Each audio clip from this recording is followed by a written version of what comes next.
everyone, and welcome to the F.A.N Show, and this is another edition of our weekly specials for the College Gridiron Showcase. That's right, episode, or I guess part 2. I haven't decided on that. I mean, these are new episodes, but this is a sort of mini-series, so part 2, yes, CGS special, part 2, and we have a very special guest for this one.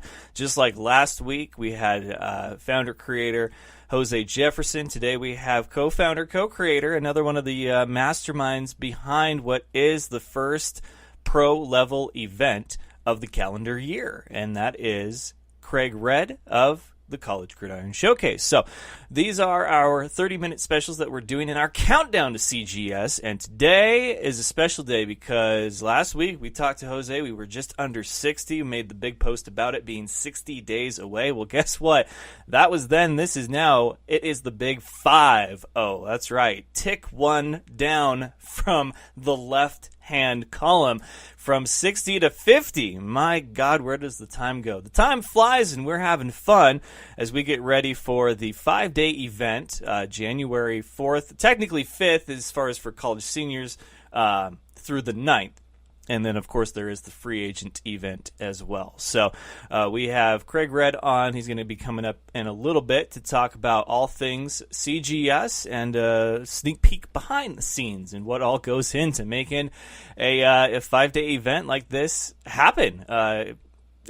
I'm honored and privileged to be a part of it, and I got not an official itinerary, but Jose, when him and I were trying to set this thing up, he was like, so here's how it's going to go, and he's like, we've got these events, we're going to be doing this and this, and there's this seminar and this person is speaking. I guess they watched the national title game on a big screen in a conference room. Like, I'm stoked for it. It's a business trip, but really it's more of a vacation, and that's sort of the idea behind myself and the F.A.N Show, is to make this hobby a profession, and this is certainly one of those moments where we're going to try to do just that. So today's episode and all of these little 30-minute specials for the countdown to CGS are brought to you by KT Tape, and first up, here is a word from our sponsor, the folks at KT Tape. People know me as a volleyball player, but I'm a cross trainer as well. I run, I lift, I do yoga, and that means sore knees, that means sore back, that means sore everything. KT Tape helps me push past it. Serious athletes use KT Tape to relieve pain in aching muscles and joints. Super easy to apply. Use it for many common injuries. So no matter how you work out, get KT Tape at a store near you. With KT Tape, I know that I can perform at my best. KT Tape. Train longer. Finish stronger. Yeah, it was incredible to hear one of the stories of KT Tape, Tom Brady wearing this product in last year's Super Bowl. And, of course, Ed Terrace is their owner-founder, and he was kind enough to drop that little bit of audio piece for us here. And then we also have a little brief description here of what KT Tape is and does, and for serious athletes, getting hurt is not an if, it's a when. And when the pain hits your knees, your back, or any one of your many injuries common among athletes, KT Tape is there to help. KT Tape brand, Consology Tape. I'm not sure how to say that word. I apologize. We'll get it hammered out. But the type of tape that it is a drug-free, elastic sports tape that works when it's stretched and applied to the skin using simple techniques. How does it work? Well, with some applications, it is believed that the Consology, Kinesology, I'm going to figure out that word comes up a lot in this. I got to figure it out. Anyway, that kind of tape can affect an athlete's sensory feedback, also known as, wow, another word. I'm failing miserably at this. My apologies, Ed and Jose and Craig. I did not mean to butcher this. I need the words like, how do you, how on Facebook they have how you pronounce stuff, like names? I need it for this. Anyway, proprioception?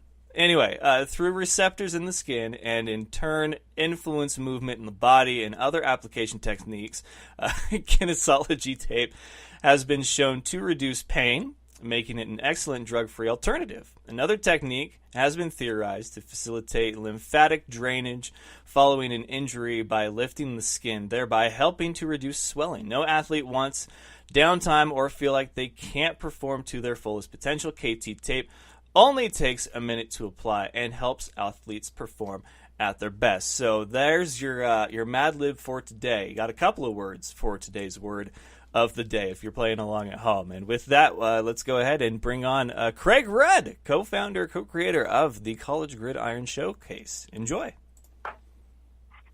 All right, ladies and gentlemen, joining me now is one of the other heads and masterminds behind the College Gridiron Showcase. It is Craig Rudd. Craig, how you doing?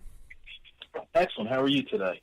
Doing great. The countdown continues to College Gridiron Showcase. We hit the big 60-day mark last week. I had Jose on, and he was, he was a mixture of emotions, to say the very least. What about you? Where do you find yourself on the emotion scale right now, as we're obviously a little closer than we were a week ago? It's hectic.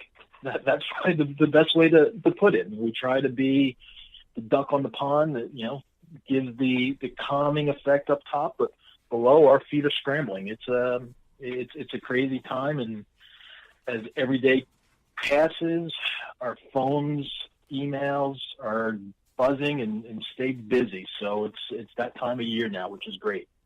Yeah, I see a lot of posts now, and so obviously you guys are making that final push. But before we get into the actual event coming up, let's talk, and we all know Jose and how he got into it and how he sort of fits into the fold. And, of course, I know him from the world of indoor football. Where do you play into all this, and how did you find yourself being a shaper of young minds when it comes to football?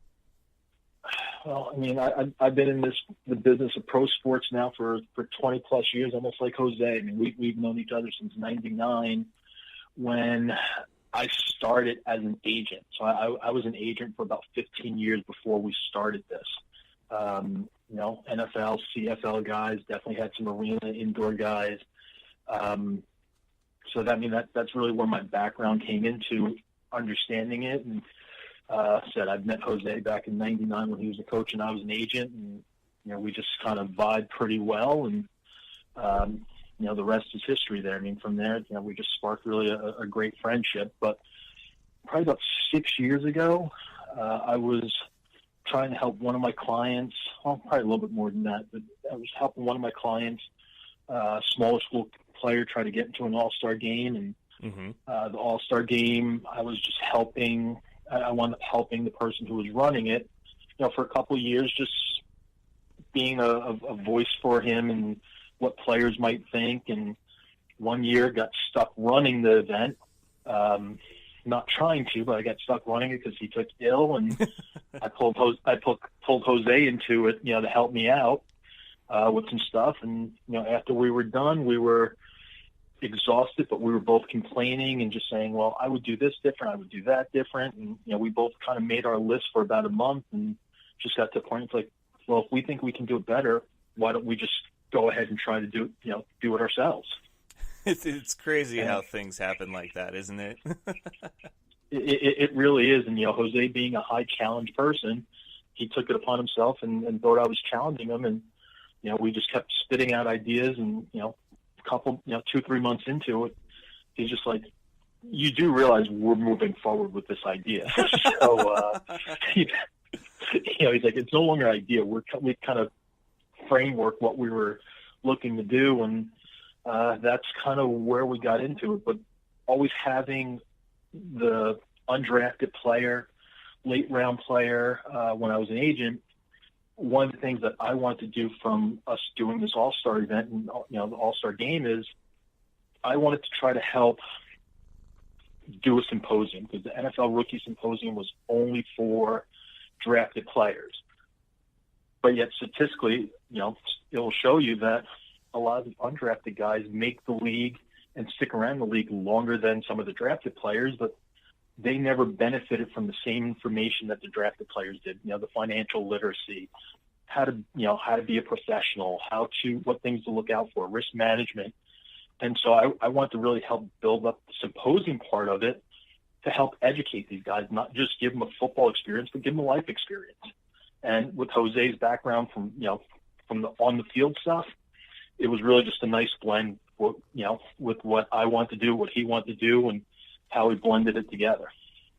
Yeah, and it's amazing to see it all come together like this. And of course, obviously, I'm very excited for the event and for it to take place, this coming January. But I trust Jose, and I think that what he's doing is great work. For you, though, coming from a background like that, the agent, a lot of times people say the agent is the enemy, and we could talk a little bit about that, but what I did want to, concur with you for sure is that, it's amazing how some of these ideas that we see, the long game, the long con going, came from just the simplest idea. I get asked all the time how I started a podcast or a show. And yeah, part of it was kind of on a, well, hey, why don't you give it a try? But also if I'm going to try, this is how I'm going to try. And a lot of it was that I wasn't liking what I was seeing or hearing on ESPN or ESPN radio, and how it seemed like there was so many great actual sports stories out there that weren't being talked about or told. It was so much of the, off-field drama, and it just, it's what you see a lot of, the networks and news cover now, and it was very disheartening. So I said, if I'm going to do this, I'm going to do this the way that I think it needs to be done, and if people like it, they like it. If they don't, they don't. So I definitely relate on that note, but you being an agent, what's been some of the differences, obviously, and then of course, do you feel better at the end of the day doing it this way as opposed to being an agent? I guess would be another question. Well, yes. One, I'm not an agent anymore, so I want to get that out there. So I'm not the enemy anymore. But yes, and one of the reasons I gave up being an agent is once we started this, I gave up all my certifications just for the fact that I didn't want other agents to think that I was trying to take their clients.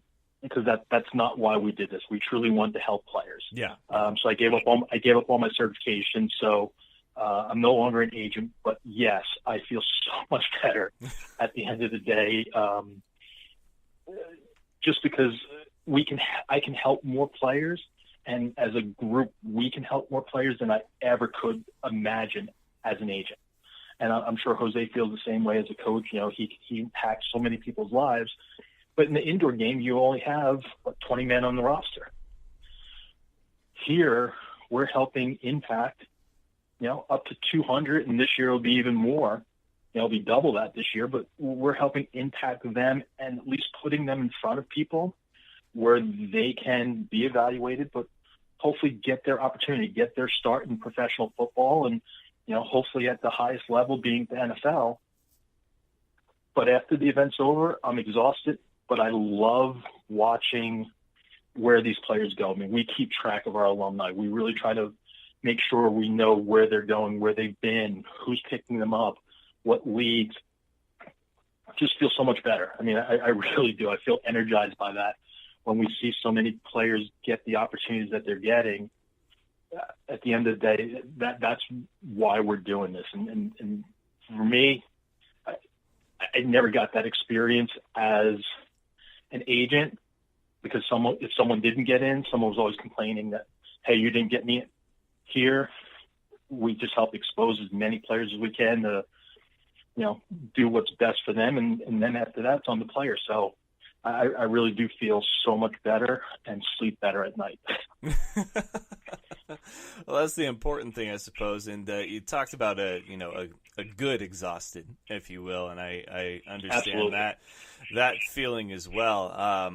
Especially at a young age, my father grew up doing construction his whole life, and he would talk about that good kind of exhausted at the end of the day. And I think that's an important aspect of life, and one that in today's generation probably gets overlooked a lot. And I think if players can go home with that good kind of exhausted, I think that would speak volumes for them and what they're working towards as well. Something that we see nowadays in the NFL is there's been such a high bar set for these players that are taken in the early rounds, and a lot of the time I feel as if they don't even get really the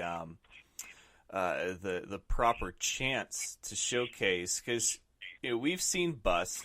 Everybody wants to talk about Jamarcus Russell and how terrible of a draft pick that was. And now we see things resurface all these years later about how he wouldn't watch the tape, or they'd send him blank tapes and he'd say that he watched them and they were blank. And you can't help a guy like that, and so you just have to chalk that up as to you live, you learn, and you make a mistake. But there's other players that you see that go in the first and second round that you wonder about the fit, you wonder about their jump from the college to the professional level, and a lot of times I can't help but think, would we see a lesser turnover rate, so to speak, if they had more of a bridge to help with that transition between college and pro, aka a developmental league, and maybe the AAF will provide that. But from you guys and your experience of working with college seniors, and now, of course, NFL free agents or free agents of the CFL or all the other leagues, since you'll have that one-day event, for you, what has been one of the most overlooked aspects of the struggle that young talent has making that transition from college to the pro? Is it, in fact, just different types of systems? Is it's not getting the right fit based on, the team that drafted them and what their tendencies are? Or is it a number of things that you really can't just pinpoint one? I think it's a number of things, but I think you hit it really right on the head, which is why we do what we do for the late round priority free agent type kids. And that's why you see them last in the league a lot longer, is because they get time to develop. And so you're right, the developmental league is needed. But I think a lot of it is coaching, and not say that they're getting bad coaching at the next level. Sometimes there's just not enough time to bring that player along to coach them up. To really give them time. You see so many busts, I think, in the first, second round, because those guys are thrown out there, and a lot of them physically obviously are gifted and are very talented, but these are still 20, 21, 22-year-old young men. They need time to acclimate into being a professional. Having all this time now that you're not having to spend in class. Having to learn how to study film, having to learn how to manage your time, manage your money, and deal with the spotlight they've now been thrust into. I just don't think they get the time to develop, where the late round player and the free agent, and maybe they spend a year on the practice roster, or maybe they're towards the back end of the 53-man for the time being, but they get a chance to contribute where they're able to, be it special teams, be it as a backup, to kind of slowly work their way into being that star, being that solid starter that the team can depend on. And then even if they don't make the league, I think what's missing, and you really hit on it, was developmental league. There really is no developmental league for those players to go to try to develop. So I know for us, and I'll certainly speak for me, but I'm excited that the AAF is coming in. I'm excited that the XFL is coming in. It's another avenue for the players that we work with, another avenue for them to get on the football field, develop, and start their career. And I think a lot of them are going to blossom. Yeah, and it's good to have that understanding going into something like this, to identify a problem and believe that you have, if not an entire solution, at least a part of it. And the NFL is such a mixed bag, isn't it? You look around the league and you see that, you wish guys like Drew Brees and Aaron Rodgers could play forever, right? Because they've cemented themselves as one of the greats at that position in that league. But then at the same time, they're looking for, who's going to be the next jersey to fly off the shelves come, Christmas time. And so it's so hard to gauge what the NFL how it's going to react to certain players. Because I remember, obviously, as a Niners fan, you pay close attention to the other teams in your division. And when the Rams drafted Jared Goff, me being from the West Coast and a Pac-12 kind of guy, he came from Cal. And, of course, we know that great quarterbacks come from the state of California a lot of the time. But he had never taken a snap under center his entire college career. In the NFL, you do a lot of that. And so he didn't get thrown into it, so to speak, like we see a lot of young quarterbacks taking that high do. And that may have saved him. Now, I do believe he is a very talented quarterback, and we see that out there on Sunday. But I feel like there's just so much pressure on these young players, and that if they don't meet or exceed the public eye's expectations as far as what they're supposed to be, they're dead to us. And that's really very unfair and unfortunate to a lot of young talent out there, because it may just be victim of circumstances, I call it. So for you to be a part of something like this, obviously going into the 5th year, what sort of sold you on it? Like what was the dawning moment that said, I think we're onto something, I think we can do a lot of good, and I think this is going to work? When we changed our format from year 1 to year 2, year 1, I think Jose's probably talked about this, we did a traditional game, nothing different from the Senior Bowl, the East-West, and we tried to prance players around the city that we're in, and do all these things that were unnecessary. After that year, which was exhausting, we kind of really stepped back, I want to say about 4 or 5 months, where we're just still so exhausted. Then we stepped back and said, okay, we don't want to do what we did the first year, because we didn't have fun.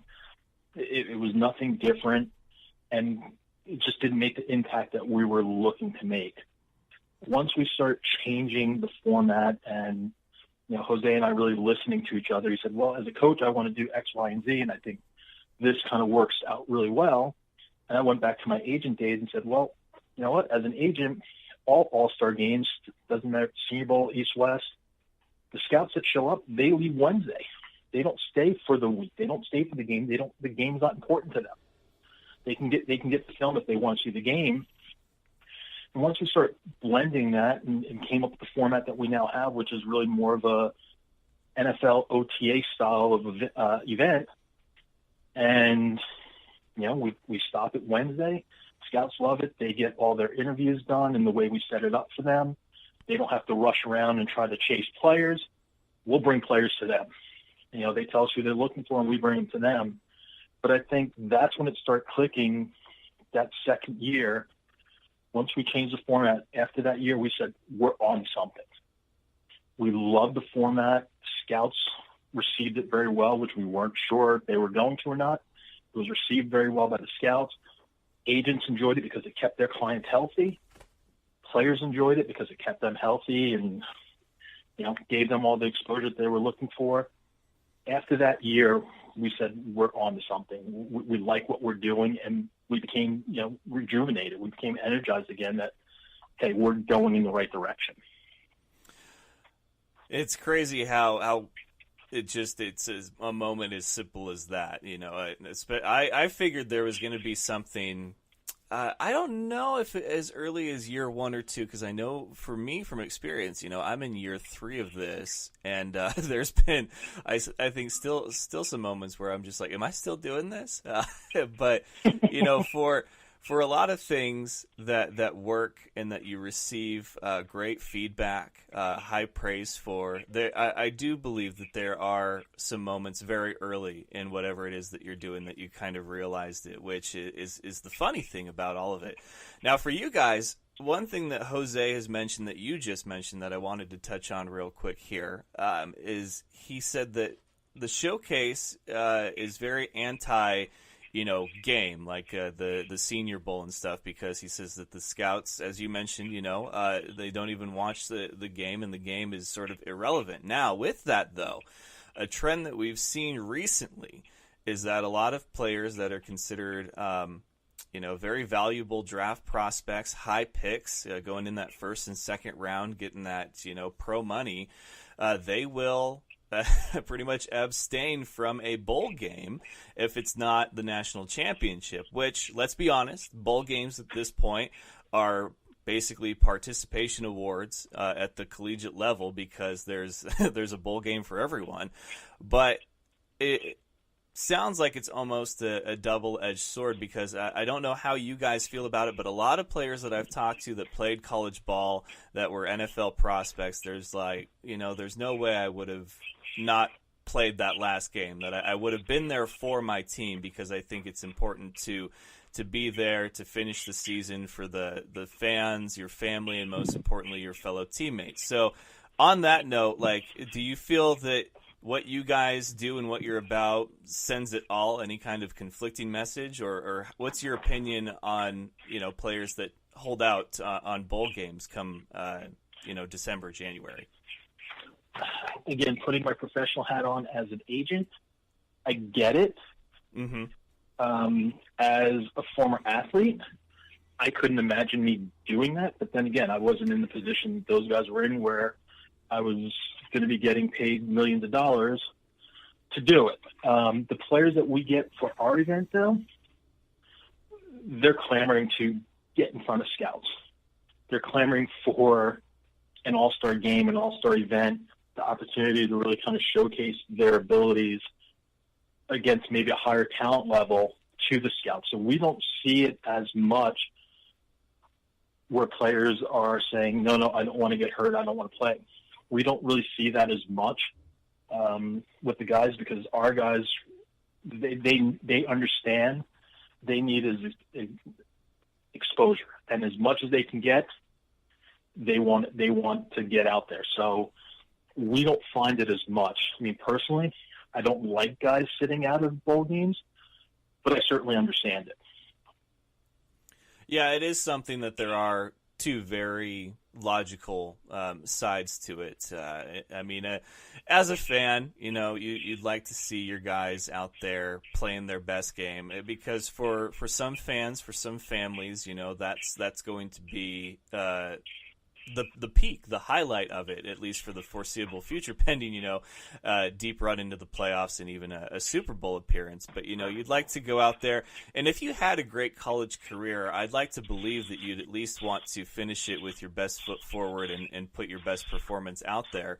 But at the same time, if you truly believe that you're going to be the next whoever, at whatever position, I get it. It's one of the toughest things, and it's, again, another reason why I think you could cure this very easily if you had a legitimate, developmental league, one that was officially acknowledged to that capacity, because then they wouldn't have to worry, both the players and the teams, about paying for an injury and a player that they can't use because of a bowl game or what have you. But you can never predict when an injury is going to occur. So there's a lot to talk about. There's a lot that I think could be fixed or done to fix little problems, but will it ever happen? I don't know. But I do like what you and Jose have created there, happening in Fort Worth, Texas, January 5th through 9th. Now, obviously, Jose's losing a little sleep right now, as we are officially 50 days away, at least when the people hear this one. So for you, what's 50 days look like for you, your phones, your emails, and just kind of everything? I don't know how much of everything that you personally handle that Jose doesn't, but I would imagine that you guys share pretty much equal load in this. Starts at about 5 a.m. and it goes until about 1 a.m. in terms of phones ringing, emails coming in from agents, from Jose and I. I mean, there are times, from a scouting standpoint, Jose and I will start jumping on calls or text messages at 5:30 in the morning.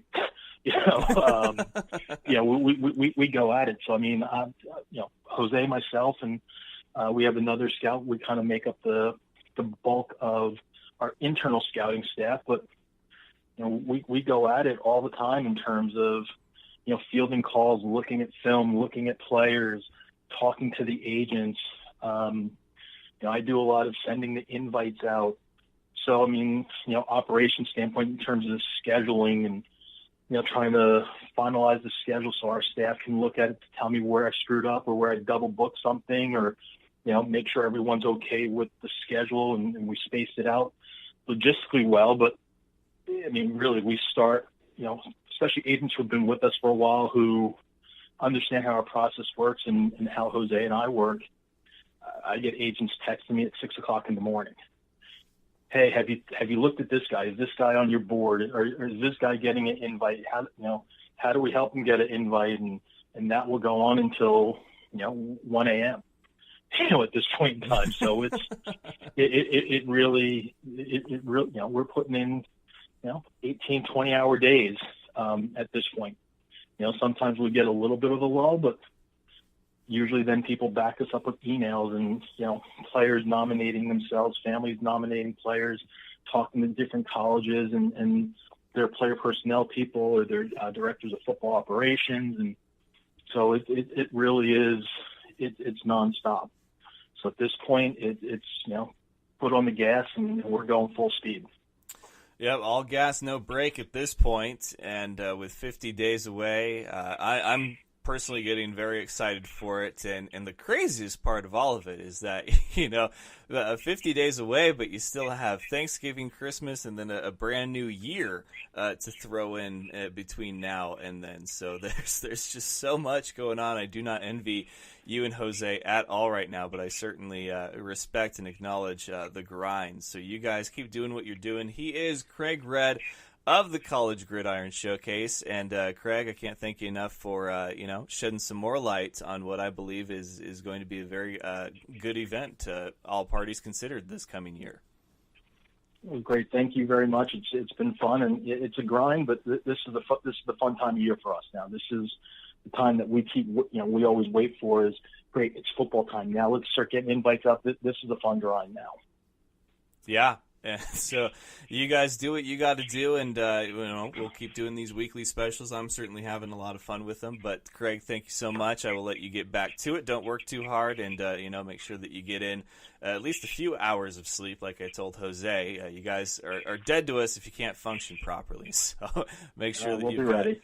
your priorities right. But hey, you have a great rest of your day, and we'll talk to you again soon. Great, thank you very much. You're welcome. Bye. Okay. Bye.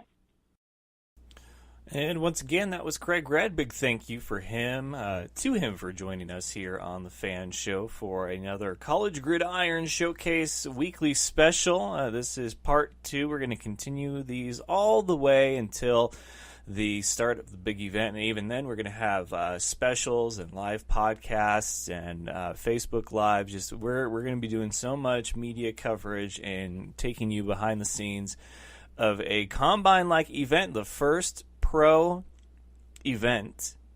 level event of the calendar year, immediately following the conclusion of college football and all of its postseason events. Going to be a lot of fun. Looking forward to it. So don't forget to go and check out the College Gridiron Showcase. If you're an NFL free agent, you're looking for CFL, NFL, AAF, you really can't pass up the free agent opportunity that they have before the college senior event goes. So you need to hit up Jose or Craig or go to cgsallstar.com. You can follow them on Twitter at cgsallstar and like them on Facebook, facebook.com/cgsallstar. So make sure that you're doing that. Follow along. Going to be a lot of fun. Hope to see you there. But we will see you guys again next Thursday, next week, for an all-new weekly special for the College Gridiron Showcase. So until then, folks, take care and enjoy your weekend. Do you remember the time that Mark Sanchez ran into his player's butt?